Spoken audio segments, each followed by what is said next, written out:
A porta se fechou com um clique suave, mas para mim soou como um trovão que partiu minha vida em duas. Ali, do outro lado da madeira fria, estava minha filha, a mulher que eu criei com todo o amor do mundo. E aqui, deste lado, estava eu, a mãe que ela havia decidido que não servia mais. A sala, antes preenchida com as memórias de seus primeiros passos e risadas, agora parecia um mausoléu silencioso, ecoando apenas a dureza de suas últimas palavras. Ela me disse que eu era um peso, um fardo que impedia sua vida de seguir em frente. Um fardo. A palavra ficou suspensa no ar, pesada e cortante, e eu senti o chão desaparecer sob meus pés. Olhei para minhas mãos, enrugadas e trêmulas, as mesmas mãos que a embalaram noites a fio, que prepararam suas refeições favoritas e que aplaudiram cada pequena conquista. Como essas mãos poderiam ser um peso? O coração de uma mãe, dizem, é um abismo de perdão. Mas ninguém nunca me disse o que acontece quando esse abismo é preenchido, não com amor, mas com o entulho do desprezo. A dor que senti naquele instante não foi uma dor limpa, daquelas que vêm com uma lágrima e passam. Foi uma dor física,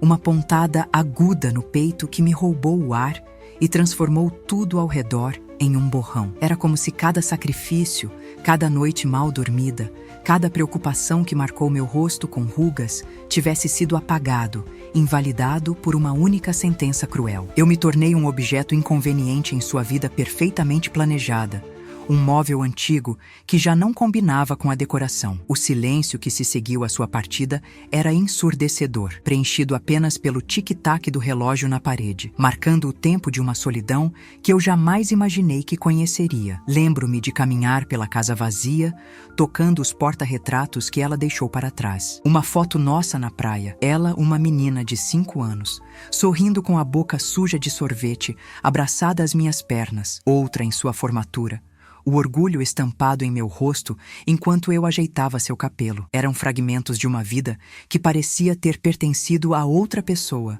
uma mãe amada e uma filha grata. O cheiro do seu perfume ainda pairava levemente em seu antigo quarto, um fantasma de uma presença que agora me assombrava com sua ausência. Como o amor pôde se transformar em algo tão irreconhecível? Como a menina que prometia cuidar de mim para sempre se tornou a mulher que me descartou sem um pingo de remorso? Essas perguntas giravam em minha mente, um carrossel de dor e confusão que não parava nunca. A injustiça da situação era o que mais me consumia. Eu não pedia luxo, não pedia viagens ou presentes caros. Tudo o que eu desejava era um canto em sua vida, um pouco de seu tempo, o calor de sua companhia nos anos que me restavam. Em troca de uma vida inteira de dedicação, recebi o exílio. Ela me olhou nos olhos e disse que precisava do seu espaço, que eu a sufocava com minhas necessidades de velha. Minhas necessidades. A necessidade de uma conversa, de um abraço, de saber que eu não estava completamente sozinha no mundo. Para ela,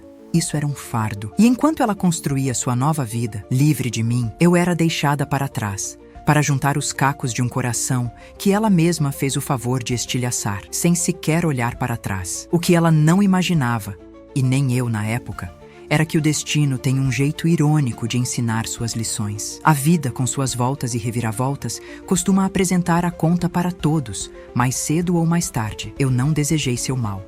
Nunca. Uma mãe de verdade nunca deseja o mal para um filho, por mais que ele a tenha ferido. Mas eu sabia, no fundo da minha alma, que as sementes que plantamos inevitavelmente florescem. E as sementes do abandono e da ingratidão costumam gerar frutos amargos, colhidos em solidão. Mal sabia ela que, um dia, seria a vida dela que desmoronaria, e que a porta em que ela bateria em busca de socorro seria justamente a minha. A mesma porta que ela fechou sem hesitar. Naquele momento, enquanto as lágrimas escorriam pelo meu rosto e o frio da casa vazia me abraçava, uma pergunta se formou em minha mente. Uma pergunta que me acompanharia por muito tempo. Se você estivesse no meu lugar, sentindo o peso esmagador dessa rejeição, vendo toda a sua história de amor e sacrifício ser reduzida a nada, Você entenderia as escolhas que eu fui forçada a fazer mais tarde? Já passou por algo que testou os limites do seu perdão a ponto de quase quebrá-lo para sempre? É uma pergunta que eu me faço até hoje,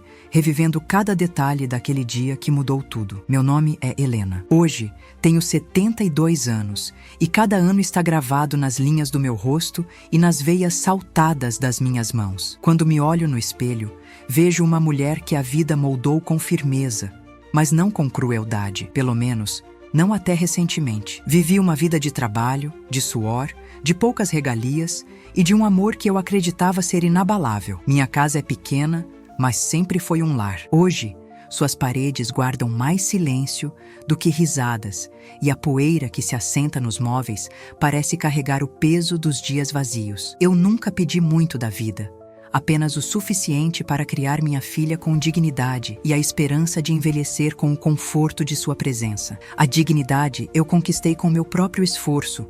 A esperança, no entanto, foi arrancada de mim de uma forma que ainda luto para compreender. Eu cresci no campo, onde o valor de uma pessoa era medido pela força de seu caráter e pela honestidade de seu trabalho. Meus pais me ensinaram que a família é a raiz que nos sustenta, não importa quão forte seja a tempestade. Desde menina, meu maior sonho não era ter riquezas ou conhecer o mundo, era ser mãe. Eu via em cada boneca que cuidava um ensaio para o amor que eu um dia daria a um filho meu. Quando soube que estava grávida da minha Clara, senti que o universo finalmente me entregava meu propósito. Ela não foi um acidente. Foi a maior e mais sonhada bênção da minha vida. Cada pontapé em minha barriga era uma promessa de futuro.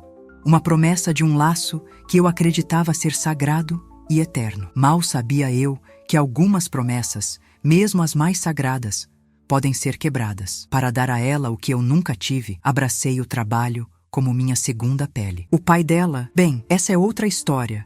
Uma história de ausência que me forçou a ser pai e mãe em dobro. Trabalhei como faxineira durante o dia e costureira à noite. Lembro-me do cheiro forte da água sanitária que impregnava minhas roupas e do zumbido constante da máquina de costura que embalava minhas madrugadas. Meus dedos eram cheios de calos e picadas de agulha, mas meu coração era leve, pois cada centavo era para ela. Para o leite, para os cadernos, para o remédio quando a febre vinha. Eu não trocava minha jornada dupla por nada, pois o cansaço desaparecia toda vez que eu a via dormindo, serena e segura, sabendo que sua mãe estava ali, velando por seu sono e por seus sonhos, construindo um futuro para ela com linha, agulha e muito suor. As pessoas podem pensar que foi uma vida de sacrifício, mas a verdade é que eu nunca a senti dessa forma. Para mim, era uma vida de propósito. A alegria de ver o sorriso em seu rosto quando eu chegava em casa com um pão doce, sua guloseima favorita, valia mais do que qualquer noite de sono perdida. Lembro-me de economizar por meses para comprar seu primeiro vestido de festa de aniversário.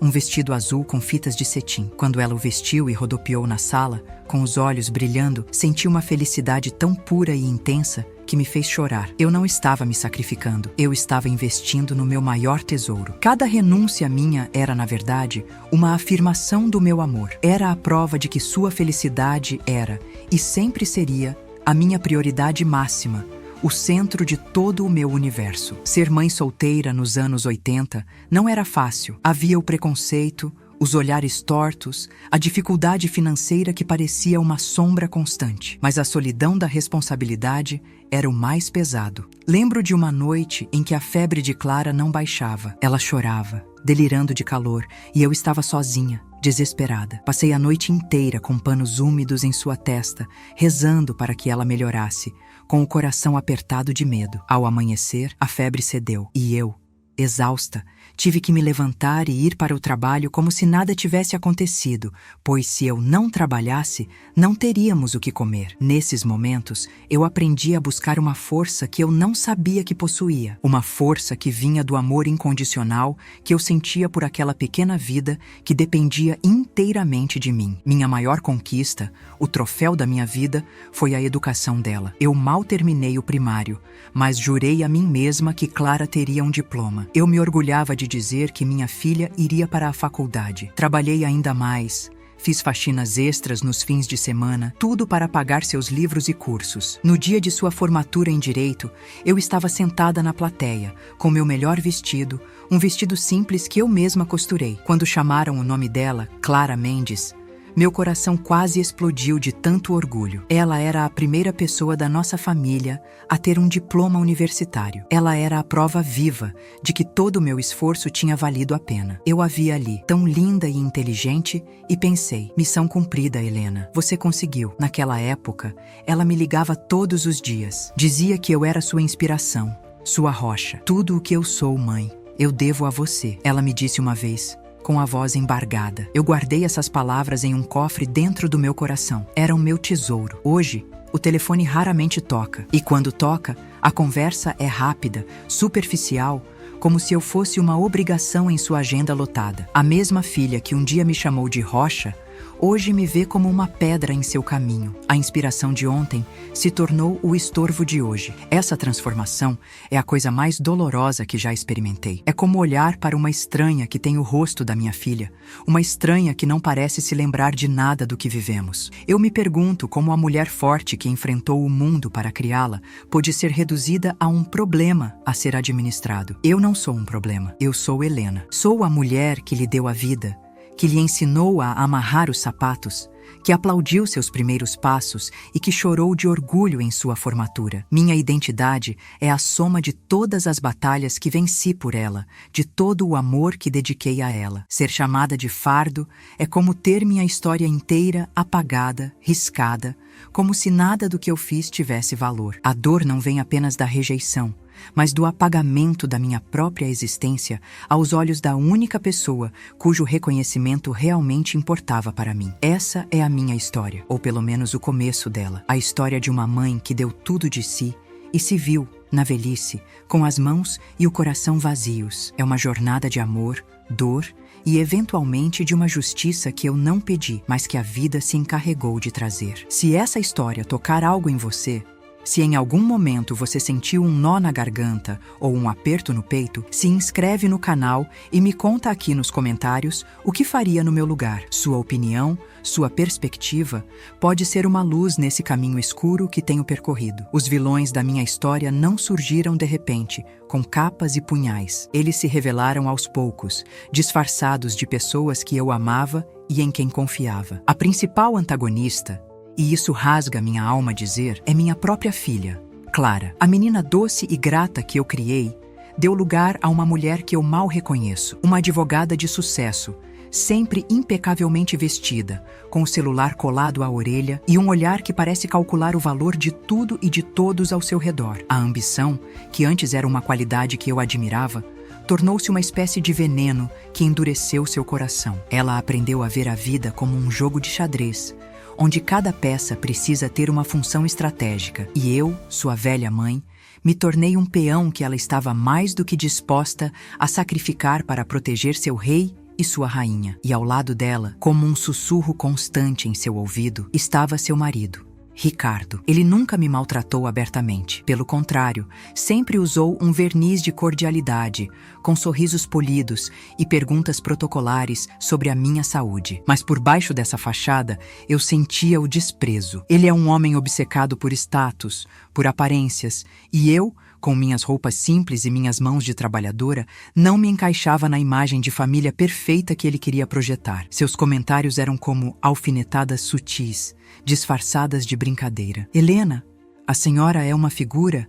Ainda usa esse tipo de toalha de mesa? Ele dizia rindo. E Clara, em vez de me defender, apenas sorria sem graça, como se pedisse desculpas por mim. Ele foi o arquiteto que ajudou a construir o muro que minha filha ergueu entre nós. A mudança não aconteceu da noite para o dia. Foi um processo lento, gradual, como uma maré que recua e leva a areia grão por grão, até que a praia inteira desaparece. Começou com as visitas de domingo, que antes eram sagradas, tornando-se esporádicas. As desculpas eram sempre plausíveis. Uma viagem de trabalho, um projeto importante, cansaço. Eu, no meu desejo de mãe de não atrapalhar, sempre dizia que entendia. Depois, as ligações diárias se transformaram em mensagens de boa noite automáticas e, por fim, Nem isso. Eu me sentia como uma planta em um canto da sala, que eles se esqueciam de regar. Eu estava murchando de solidão e saudade, mas me recusava a acreditar que era intencional. Eu dizia a mim mesma que era a vida moderna, a correria, qualquer coisa para não encarar a dolorosa verdade. Depois das desculpas, vieram as críticas veladas. Minha casa, que sempre foi o refúgio dela, passou a ser antiga demais. Meus conselhos, que ela antes buscava com avidez, se tornaram coisa do passado. Lembro-me de um almoço na casa deles, um apartamento moderno e frio, onde tudo era branco e cinza. Tentei ajudar a pôr a mesa como sempre fiz, e Clara me parou com um gesto impaciente. Deixa, mãe. Aqui é diferente. A senhora vai acabar quebrando alguma coisa, disse ela em voz baixa, como se eu fosse uma criança desastrada. Naquele momento, eu não era mais a mãe dela. Eu era uma visita incômoda, um elemento fora de lugar que ameaçava a ordem perfeita e asséptica de sua nova vida. Cada palavra, cada gesto, era um pequeno tijolo sendo colocado no muro entre nós. O golpe mais duro, o momento que realmente quebrou minha confiança, veio quando eu adoeci. Tive uma queda feia no banheiro e precisei de ajuda por algumas semanas. Liguei para ela, não para pedir que largasse tudo e viesse, mas apenas para ouvir sua voz, para sentir seu apoio. A resposta que recebi foi um suspiro longo e cansado, do outro lado da linha. Mãe, a senhora não tem noção de como minha vida está corrida agora. Isso complica tudo, ela disse, com uma frieza que congelou meu sangue. A minha dor, o meu medo, a minha vulnerabilidade, tudo isso foi traduzido por ela como uma complicação, um problema logístico em sua agenda. A menina que eu segurei no colo durante noites de febre agora via meu sofrimento como um mero inconveniente. A máscara caiu e eu vi, pela primeira vez, a estranha que minha filha havia se tornado. Naquele instante, ouvindo a irritação em sua voz, o castelo de confiança que construí por toda uma vida desmoronou. Eu havia entregado a ela não apenas meu amor, mas a certeza de que teria amparo na velhice. Era uma confiança cega, absoluta, como só uma mãe pode ter. E ali, naquele telefonema, eu percebi o tamanho do meu erro. O silêncio que se seguiu quando desliguei foi o som do meu coração se partindo. Você já confiou em alguém de forma tão completa, a ponto de acreditar que essa pessoa era seu porto seguro para todo o sempre? Já sentiu na pele a dor aguda da decepção ao descobrir que, para essa pessoa, você era completamente descartável? É um tipo de arrependimento que deixa cicatrizes profundas na alma. Após a minha queda, os dias se arrastavam em uma lentidão dolorosa. Cada tarefa simples, como preparar um chá ou caminhar até a janela, se transformava em uma expedição. A casa, que sempre fora meu santuário, agora parecia cheia de obstáculos. O silêncio era meu companheiro constante, quebrado apenas pelo rangido do assoalho ou pelo som distante do mundo lá fora, um mundo do qual eu já não fazia parte. Nessas horas, minha mente viajava para o passado, para a época em que Clara, com seus 7 anos, quebrou o braço andando de bicicleta. Lembro de carregá-la no colo, de passar noites em claro ao seu lado, de desenhar corações no gesso do seu braço e de garantir que ela nunca se sentisse sozinha em sua recuperação. A ironia da memória era uma faca que se cravava ainda mais fundo em meu peito. Eu dei a ela meu cuidado incondicional. Em troca, recebi o eco da minha própria solidão. Em vez de sua presença, recebia de uma estranha. Clara, alegando que seu trabalho era impossível de largar, contratou uma cuidadora para vir à minha casa algumas horas por dia. Uma moça profissional, eficiente, mas com olhos que não me viam de verdade. Ela arrumava a minha cama com uma precisão mecânica, preparava refeições sem sabor e me perguntava se eu precisava de algo com a mesma entonação que usaria para um cliente. Eu me sentia como um pacote, um item em uma lista de tarefas da minha filha que foi terceirizado. O que mais doía era a mensagem por trás daquele ato. Meu bem-estar era um problema que podia ser resolvido com dinheiro. Eu, que medi minha riqueza nos abraços e sorrisos dela, agora era cuidada por uma pessoa paga, enquanto minha própria filha estava ocupada demais para me dar o que o dinheiro não pode comprar: seu tempo. As ligações, quando aconteciam, eram piores do que o silêncio. Eram um lembrete cruel da distância que havia crescido entre nós. Eu começava a contar sobre uma dor nova que sentia, ou sobre uma lembrança boa que me veio à mente, e no meio da minha frase, eu ouvia o som inconfundível de um teclado de computador. Clique, clique, clique. Ela estava trabalhando enquanto eu falava. Minha voz, a voz de sua mãe, havia se tornado a trilha sonora de fundo para seus e-mails e planilhas. Aham, mãe, entendi, ela dizia, com a mente claramente a quilômetros de distância. Uma vez reuni coragem e perguntei: Clara, você está me ouvindo? Houve uma pausa, seguida de um suspiro impaciente. Claro que estou, mãe, mas estou fechando um contrato enorme. A senhora entende, né? Eu entendia. Entendia que um contrato era mais importante do que eu. Em uma de suas raras visitas, ela me trouxe um presente. Não eram flores ou um doce que eu gostasse, mas sim um tablet, um aparelho eletrônico frio e liso. Para a senhora se distrair, mãe. Pode ver vídeos, ler notícias. Assim o tempo passa mais rápido, disse ela, com um sorriso que não alcançava os olhos. Eu olhei para aquele objeto, tão estranho em minhas mãos calejadas. Tentei usá-lo, mas meus dedos pareciam desajeitados na tela. O presente não era para mim, era para ela. Era uma ferramenta para aplacar sua culpa e me manter ocupada, para que eu não precisasse tanto de suas ligações ou de sua atenção. O tablet ficou sobre a minha cômoda, em cima de uma toalhinha de crochê que eu mesma fiz. Um símbolo perfeito do abismo entre o mundo dela e o meu. Um presente que me fazia sentir ainda mais sozinha. A situação piorou quando Ricardo, em um jantar que mais parecia uma reunião de negócios,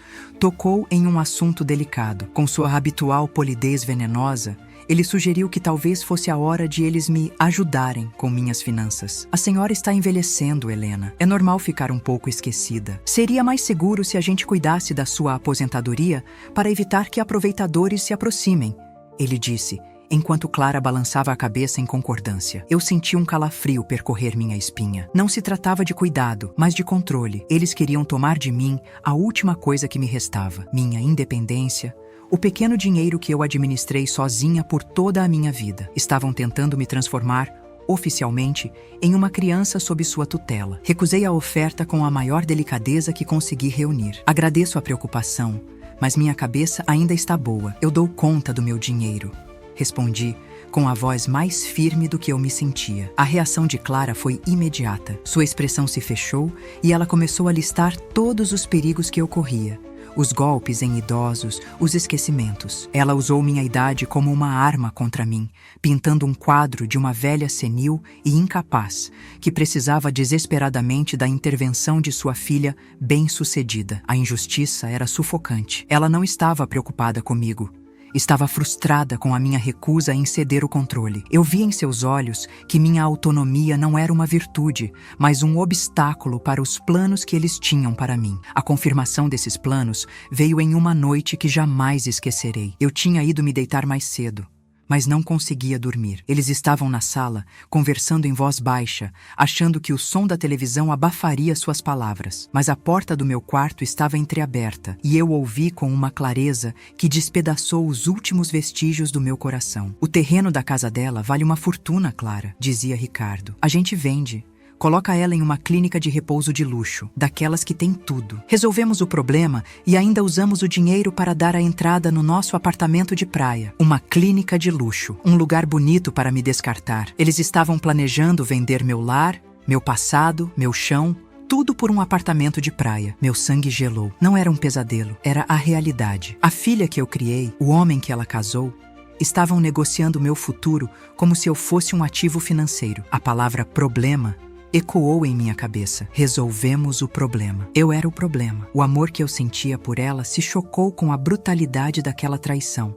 E por um momento, eu não consegui respirar. Meu próprio lar, o lugar que construí com as próprias mãos, estava sendo negociado como um imóvel qualquer. Minha vida sendo planejada para caber numa planilha. O que você faria nesse momento ao ouvir uma conspiração para apagar sua existência e tomar tudo o que você tem? Fiquei imóvel na cama, com o coração batendo descontroladamente contra as costelas. Minha primeira reação foi a de me levantar, ir até a sala e confrontá-los, gritar toda a minha dor e a minha raiva. Mas uma voz dentro de mim, uma voz antiga e sábia, a voz da sobrevivência, me mandou ficar quieta. Eu fechei os olhos e fingi dormir. Naquele instante, eu entendi que a Helena mãe, a Helena que perdoava tudo, precisava morrer um pouco. Para sobreviver, eu teria que ser outra pessoa. A dor não desapareceu, mas ela começou a se transformar em algo diferente. Algo duro e frio como aço. Eu não era mais apenas uma vítima. Eu agora tinha um segredo. e precisava de um plano. Nos dias seguintes, passei a caminhar pela minha casa como uma fantasma, vendo tudo com novos olhos. Cada objeto era uma relíquia de uma vida que eles queriam demolir. A marca de altura de Clara na parede da cozinha, que eu nunca tive coragem de pintar por cima. A poltrona gasta onde eu a amamentei e li suas primeiras histórias. O cheiro de bolo de fubá que parecia impregnado nas paredes. Tudo isso era a minha história, a prova material do meu amor e da minha luta. Eles não queriam apenas vender uma casa, queriam vender minha alma, apagar as evidências de que eu existi e que um dia fui importante para alguém. Lembrei-me vividamente de quando esta casa foi construída. Eu era jovem, recém-casada, e ajudei a assentar os tijolos. Minhas mãos, então lisas, ficaram cheias de calos e cortes. Eu misturei cimento, carreguei baldes de areia. Cada parede deste lugar tem um pouco do meu suor, da minha força, da minha esperança em um futuro feliz. Este lugar não era apenas um teto sobre minha cabeça, era uma extensão de mim mesma. A ideia de um estranho demolindo essas paredes, destruindo o jardim que eu plantei com tanto carinho, era uma profanação. Uma violência que eu não podia permitir. Era uma questão de dignidade. Uma memória em particular me assaltava sem piedade. Clara, com seus 15 anos, chorando em meu colo por causa de uma briga com sua melhor amiga. "As pessoas sempre vão embora, mãe?" Ela me perguntou com a voz abafada pelo choro. Eu a abracei forte e disse que o amor verdadeiro nunca abandona. E ela olhou para mim, com os olhos vermelhos e inchados, e prometeu: "Eu nunca vou te abandonar, mãe. Nunca." A palavra nunca agora soava como uma piada cruel, um eco zombeteiro vindo de um passado distante e ingênuo. A menina que temia o abandono havia se tornado a personificação dele. Pensei na minha própria mãe. Ela adoeceu e viveu seus últimos anos nesta mesma casa, no mesmo quarto onde eu agora fingia dormir. Cuidar dela foi uma jornada difícil, mas nunca, nem por um segundo, a considerei um fardo. Era uma honra poder retribuir, poder segurar sua mão como ela segurou a minha, poder pentear seus cabelos brancos e finos. Era a ordem natural da vida, o círculo do amor e do cuidado se fechando. Olhando para o comportamento de Clara, eu via não apenas uma falha pessoal dela, mas a quebra de um elo sagrado, uma traição não apenas a mim, mas a todas as gerações que vieram antes de nós e que entenderam o significado da palavra família. A solidão que eu sentia era avassaladora. Meus poucos amigos da minha idade já se foram ou estavam, como eu, lidando com suas próprias batalhas, muitas vezes esquecidos por filhos ocupados. Eu não tinha para quem ligar, com quem desabafar. Estava sozinha com meu segredo e minha dor. Era eu contra eles. E nesse isolamento profundo, algo começou a mudar dentro de mim. A imagem de uma velhinha frágil e indefesa, a imagem que eles tinham de mim e que por um tempo eu mesma acreditei ser, começou a se dissipar. A Helena, que criou uma filha sozinha, que trabalhou de sol a sol, que enfrentou o mundo sem medo, essa mulher ainda estava aqui, em algum lugar. E foi assim que a tristeza começou a dar lugar à estratégia. O medo deu lugar a uma calma calculada. Eu parei de chorar à noite e comecei a pensar. Peguei a pasta onde guardava todos os meus documentos importantes, a escritura da casa, em meu nome, apenas no meu nome, meus extratos bancários, minha pequena, mas estável pensão. Eles me subestimaram. Eles viam em mim apenas a velhice, a fragilidade. Não viam a resiliência forjada em décadas de luta. O conflito, que até então era apenas emocional, estava prestes a se tornar uma batalha real. E eu, a velha senhora que eles planejavam descartar, estava me preparando para lutar. A partir daquela noite, uma nova Helena nasceu. Uma Helena que sorria com os lábios, mas cujos olhos observavam tudo com uma frieza calculista. Eu comecei a interpretar o papel que eles me designaram. A velhinha frágil e esquecida. Eu pedia para Clara repetir as coisas,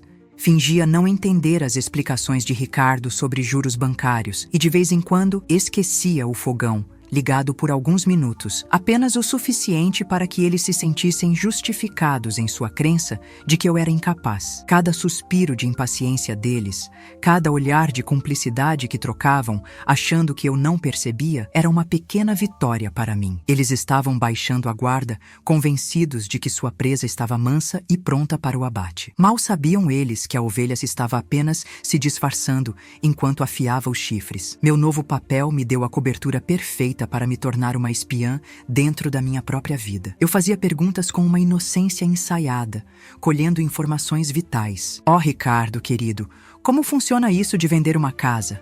É muita burocracia? A minha amiga Zilda está pensando em vender a dela e não sabe por onde começar, eu perguntava, enquanto servia o café. E ele, sentindo-se superior e inteligente, me explicava todo o processo. Os documentos necessários, as comissões, os prazos. Ele me deu, sem saber, todas as armas que eu precisaria para a batalha que se aproximava. Eu anotava tudo mentalmente, cada detalhe, cada nome de cartório que ele mencionava. Eles pensavam que estavam me preparando para ser enganada, quando, na verdade, estavam me dando uma aula de como me defender. Percebi, no entanto, que a inteligência de uma vida inteira não seria suficiente. Eu precisava de ajuda profissional, de alguém que conhecesse as leis que minha filha, ironicamente, dominava. Sob o pretexto de uma consulta com um especialista em ossos em um bairro distante, peguei 2 ônibus e fui até o centro da cidade. Encontrei o escritório de um advogado à moda antiga, Dr. Alves, um homem de cabelos brancos e olhar penetrante. Sua sala cheirava a papel velho e a justiça. Contei a ele toda a minha história, sem chorar, com uma voz firme que surpreendeu a mim mesma. Ele me ouviu em silêncio, sem me interromper, fazendo apenas algumas anotações em um bloco de papel amarelado. Pela primeira vez em meses, eu não me senti sozinha. Eu senti que tinha encontrado um general para a minha guerra. As palavras do Dr. Alves foram como um bálsamo e uma armadura. Ele me confirmou o que meu coração já sabia. A casa era minha, um direito inviolável, e ninguém poderia me forçar a vendê-la. Mas ele foi além. Explicou-me sobre um artigo do Código Civil, uma ferramenta legal rara, mas poderosa: a deserdação por ingratidão. Ele me disse que o abandono material e afetivo, a falta de amparo na doença e na velhice, tudo isso poderia ser legalmente classificado como um ato de ingratidão. A revelação me atingiu como um raio. A justiça não estava apenas em proteger o que era meu, mas talvez em garantir que aqueles que me trataram com tanto desprezo não fossem recompensados no final. A ideia não nasceu da vingança, mas de um profundo senso de ordem, de que as ações devem ter consequências. Com um plano começando a se formar, eu sabia que precisava agir com cuidado. Não bastava apenas recusar a venda. Eu precisava expor a verdade de uma forma que eles não pudessem negar ou distorcer. Comecei a preparar o terreno. Pedi à minha vizinha de longa data, Dona Lúcia, uma mulher de coração bom e ouvidos atentos, que passasse a me visitar com mais frequência, especialmente quando eu sabia que Clara viria. Eu queria uma testemunha da frieza dela, do seu tratamento superficial. Comecei também a manter um pequeno diário, escondido no fundo da minha gaveta de costura. Anotava as datas das visitas, a duração das ligações, as palavras rudes disfarçadas de preocupação. Eu estava construindo meu caso, tijolo por tijolo, assim como construí aquela casa. Então, com o palco montado, eu lancei a isca. Em um telefonema, usei minha voz mais frágil e cansada. Clara, minha filha, comecei, com um suspiro ensaiado. Tenho pensado muito no que você e o Ricardo disseram. Acho que vocês têm razão. Estou velha, cansada. Cuidar desta casa sozinha é demais para mim. Fiz uma longa pausa, deixando-a absorver a informação. Acho que é hora de vender a casa e ir para um lugar onde cuidem de mim. Do outro lado da linha, o silêncio foi tão eloquente que eu quase pude ouvir as engrenagens da ganância girando em sua mente. Ela tinha mordido a isca. A vitória para ela parecia certa e iminente. A mudança no comportamento deles foi instantânea e nauseante. De repente, eu me tornei o centro de suas atenções. Clara passou a me visitar quase todos os dias, trazendo flores, frutas, os doces que eu mais gostava. Ricardo me ligava para saber se eu precisava de alguma coisa, mãezinha. A falsidade era tão espessa que eu podia senti-la no ar. Um perfume enjoativo de interesse. Eles me tratavam com uma doçura que nunca tiveram, elogiando minha sabedoria e minha coragem por tomar essa decisão tão inteligente. Eu representava meu papel de velha senhora grata e um pouco confusa, enquanto meu estômago se revirava a cada sorriso falso, a cada abraço que não tinha calor. Eles estavam celebrando a minha rendição, sem saber que estavam marchando diretamente para a minha armadilha. Finalmente, eles marcaram o dia. Mãe, no próximo sábado vamos fazer um jantar especial aqui em casa, disse Clara com a voz animada. Vamos brindar ao seu novo futuro. E o doutor, Faria, nosso amigo corretor, vai passar aqui antes, só para trazer uns papéis para a senhora assinar.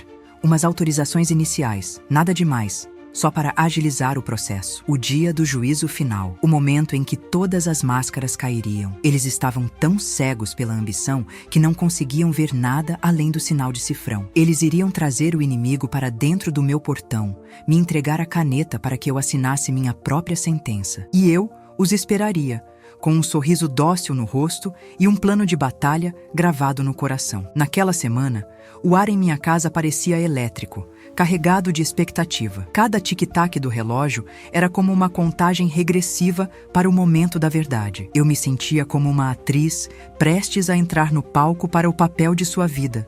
Uma mistura de medo, adrenalina e uma resolução inabalável. O que aconteceria naquele sábado mudaria o destino de todos nós para sempre. Eles esperavam uma assinatura, uma capitulação silenciosa, mas eu estava preparando para eles uma lição, uma que eles jamais esqueceriam. Se quer saber como essa história acabou, se inscreve agora e comenta o que você acha que vai acontecer. Você não vai acreditar na reviravolta que o destino preparou. O sábado chegou com um sol pálido, que parecia pressagiar a tempestade que se formava. Eu me arrumei com calma, vesti meu melhor vestido, aquele que guardava para ocasiões especiais, e esperei. Pontualmente às 6 da tarde, a campainha tocou.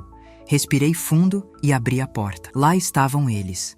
Clara, com um sorriso forçado e um buquê de lírios, cujo perfume forte me pareceu subitamente fúnebre. Ricardo, com sua arrogância habitual disfarçada de simpatia, e um terceiro homem, de terno e com uma pasta de couro na mão, que presumi ser o corretor. Seus olhos passaram por mim e avaliaram minha casa em uma fração de segundo. Eu os convidei para entrar, mantendo no rosto a expressão dócil que eu vinha ensaiando há semanas. A caçada havia chegado ao seu fim e os caçadores não poderiam estar mais confiantes. Sentamo-nos à mesa da sala de jantar, a mesma mesa onde ensinei Clara a ler, onde comemoramos tantos aniversários. O corretor abriu sua pasta com um estalo e espalhou os papéis sobre a toalha de renda. Ele começou a falar com uma voz rápida e oleosa sobre o potencial do terreno, sobre a valorização do bairro, sobre a proposta irrecusável que ele já tinha em mãos. Clara e Ricardo agiam como tradutores,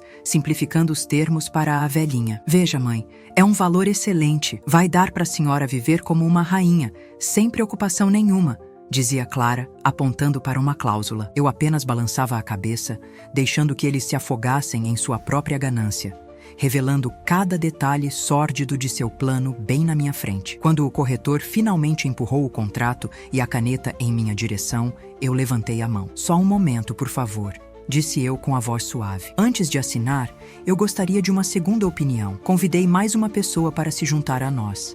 Ele deve estar chegando. A confusão no rosto deles foi visível. Ricardo franziu a testa, irritado com o atraso em seus planos. Clara me olhou com desconfiança. Quem a senhora convidou, mãe? Naquele exato instante, a campainha tocou novamente. Eu me levantei, caminhei lentamente até a porta e a abri. Parado no batente, com sua pasta de couro gasta e seu olhar firme, estava o Dr. Alves. O silêncio que caiu sobre a sala de jantar foi pesado, denso, o silêncio que precede as batalhas. Dr. Alves entrou, cumprimentou a todos com um aceno de cabeça formal e se sentou ao meu lado na mesa. O corretor olhou para Ricardo, buscando uma explicação, mas Ricardo estava pálido, olhando de mim para o advogado, a engrenagem em sua mente, finalmente percebendo que algo estava terrivelmente errado. Dr. Alves pegou o contrato, leu a primeira página com um olhar de desdém e o empurrou suavemente de volta para o centro da mesa. Agradecemos a visita, senhor,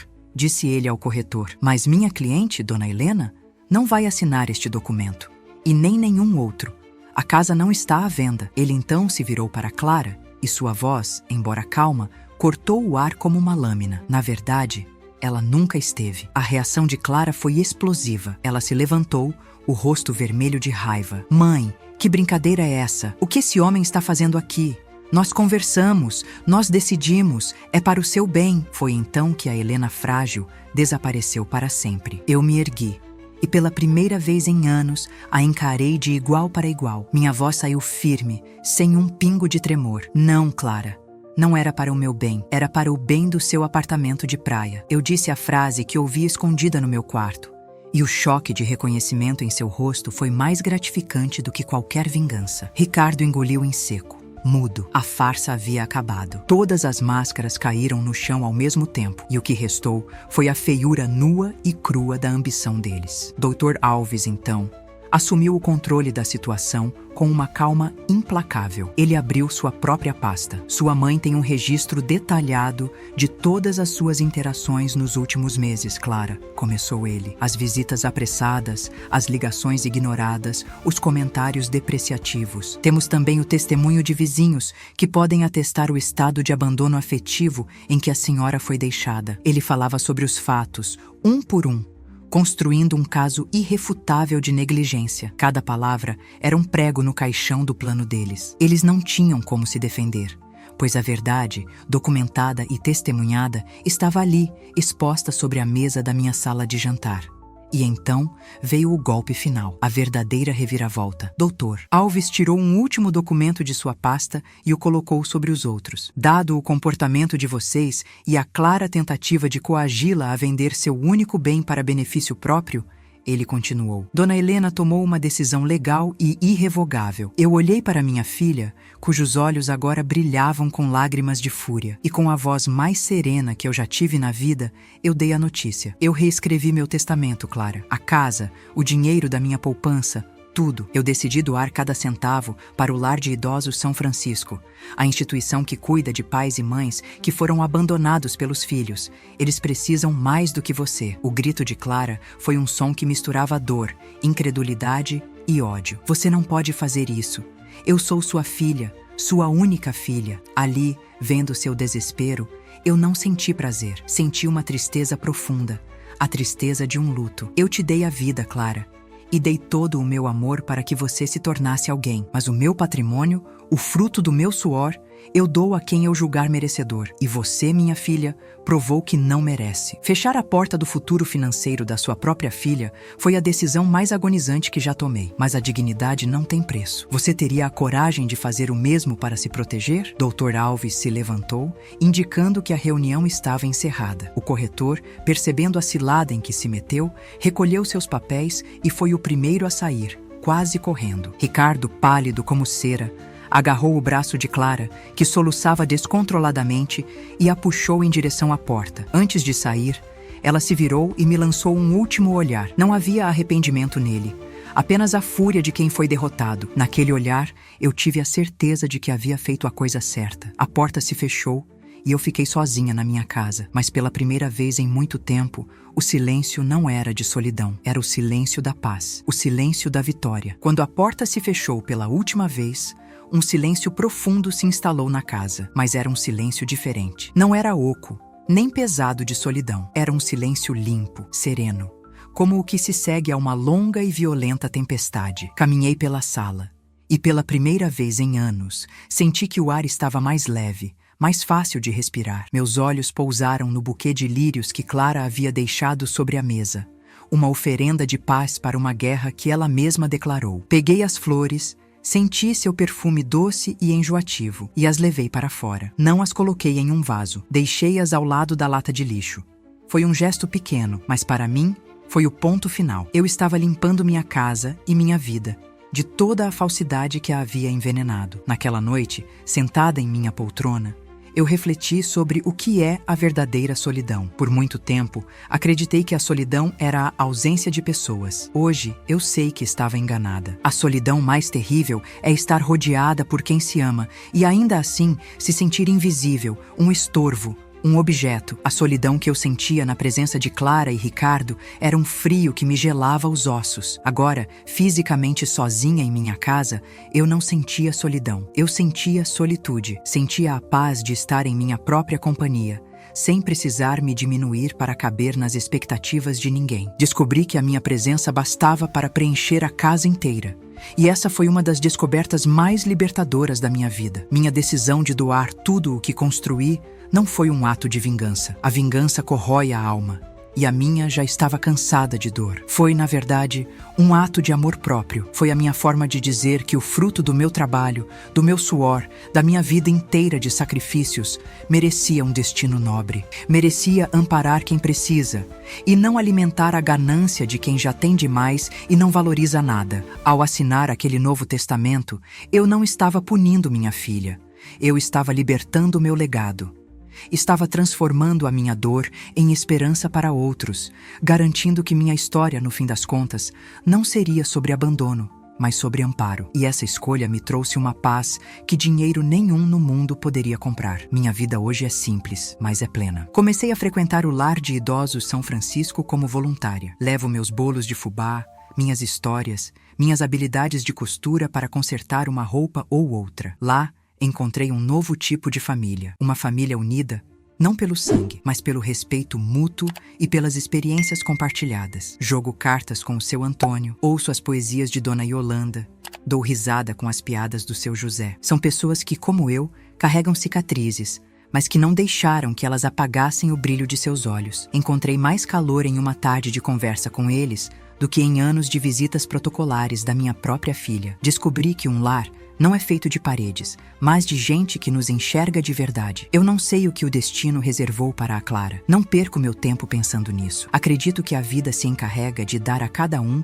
a colheita exata da semente que plantou. Quem planta ingratidão e desprezo, raramente colhe frutos doces. O maior castigo para ela não é a perda de uma herança, mas o vazio de uma vida construída sobre a base fria da ambição, sem os alicerces do amor verdadeiro e da lealdade. O que eu aprendi é que a maior herança que podemos deixar não está registrada em um cartório. Está gravada no coração daqueles que tocamos com nossa bondade, nossa integridade e nossa força. Esse é o único patrimônio que a traça não rói e o tempo não apaga. No fim de tudo, esta não é uma história de tristeza, mas de renascimento. É a história de uma mulher que aprendeu, da forma mais dura, que o amor de mãe, embora infinito, não pode ser uma licença para o desrespeito. Às vezes, o maior ato de amor que podemos oferecer a um filho é ensinar-lhe uma lição sobre consequências. E o maior ato de amor que podemos oferecer a nós mesmos